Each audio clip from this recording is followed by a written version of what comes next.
எனக்கு அன்பான கர்த்தருடைய பிள்ளைகளே, எல்லாரும் எப்படி இருக்கிறீங்க? சந்தோஷமா இருக்கிறீங்களா?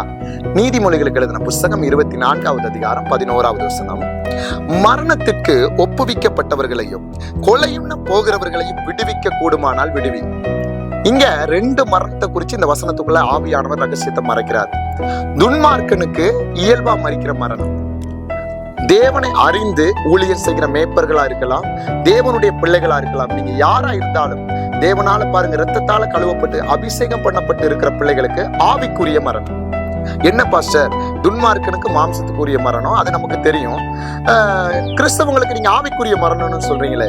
இப்ப முதல்ல நல்லா கவனிங்க, துன்மார்க்கனுடைய மரணத்தை குறித்து பார்க்கலாம்.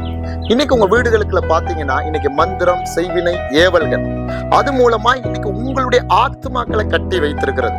இன்னைக்கு மந்திரம், செய்வினை, சூனியம்ன்றது என்ன அப்படின்னா, உங்க ஆத்மா, உங்க சிந்த மண்டலத்தை தான் அவன் கட்ட முடியும். ஒரு மந்திரவாதி அவன் என்ன செஞ்சிருவான், முதல்ல உங்களை அவனுடைய ஆளுகைக்குள்ள கொண்டு வர்றதுக்கு அவன் தன்னுடைய பாருங்க அசுத்தாவிகள் ஆறு உங்களுக்கு தெரியும், யார சொல்லணும்னா இன்னைக்கு விக்கிர ஆராதனைகளாய் வழிபடுகிற அத்தனை ஆவிகளை வைத்து அவர்கள் என்ன செய்வாங்க, உங்க குடும்பத்துக்கு விரோதமா ஏவுவாங்க.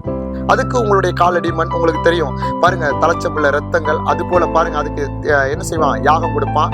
காலடி மண், அது போல உங்களுடைய முடி, அது போல மனுஷனுடைய ஒவ்வொரு அவயங்களை எடுத்து உங்களுக்கு என்ன செய்யறான். இன்னைக்கு துன்மார்க்கனுக்கு மந்திரம் செய்துதான் குடும்பத்துல பிறக்கும் பொழுதே என்ன செய்யுது, சிந்தனை கட்டுகள், சிந்தனை போராட்டம், நைட்டு தூக்கம் வர்றதில்ல, நீங்க இருக்கிற வீட்டுக்குள்ள வேற யாரோ உலாவுற மாதிரி இருக்கு, ஒரு பயம், மரண பயம், எப்ப பார்த்தாலும் அவனுக்கு ஏதாவது ஒரு காரியத்துல பயந்து. ஏன்னா அந்த மந்திரத்தினுடைய அந்த ஏவலுடைய எல்லா முடிவும் என்னன்னா, உங்க ஆத்மாவை எங்க கொண்டு போயிடணும், மரணத்துக்கு நடத்தி, மரணத்தின் பாதையில நடத்தி பாதாளத்துக்கு கொண்டு போயிடும்.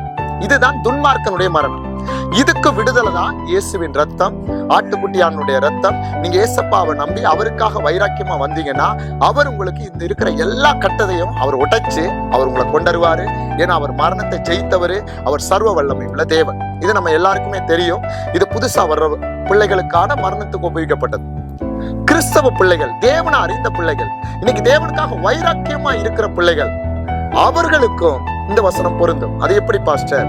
நீங்க நல்லா கவனிச்சு கொள்ளுங்க. நீங்க வெளிப்படுத்தலுக்கு எழுதின சுவிசேஷம் 3வது அதிகாரம் நல்லா கவனிச்சு பாருங்க. 1வது வசனத்துல என்ன சொல்லுதுன்னா, கீழ்ப்பகுதி பாருங்க, நீ உயிர் உள்ளவன் பெயர் பெற்றும் செத்தவனா இருக்கிறான். அப்ப உயிர் உள்ளவன் இருந்து எப்படி சாக முடியும்? நல்லா கவனிச்சு கொள்ளுங்க. உயிர் உள்ளவன் வசனம் நல்லா அங்க படிச்சு பாத்தீங்கன்னா, நீ உயிர் உள்ளவன் பெயர் பெற்றும் நீ செத்தவனா இருக்கிறாய். அப்படின்னா அந்த மரணம் எதுனா ஆத்ம மரணம். ஆத்மால மரணம் அடைஞ்சிருக்கிறோம். இன்னைக்கு நிறைய சபைகள் உயிர் உள்ளதுன்னு பேர் பெற்றிருக்கு, தேவனுடைய பாருங்க பிள்ளைகள்னு பேர் பெற்றிருந்தாலும் இன்னைக்கு ஆத்மால மரணிச்சிருக்கிறோம். அப்படின்னா உங்களுடைய சிந்தைகளை இன்னைக்கு என்ன செய்யறான், பிசாசு ஆளுகைக்குள்ள எடுத்துட்டான்.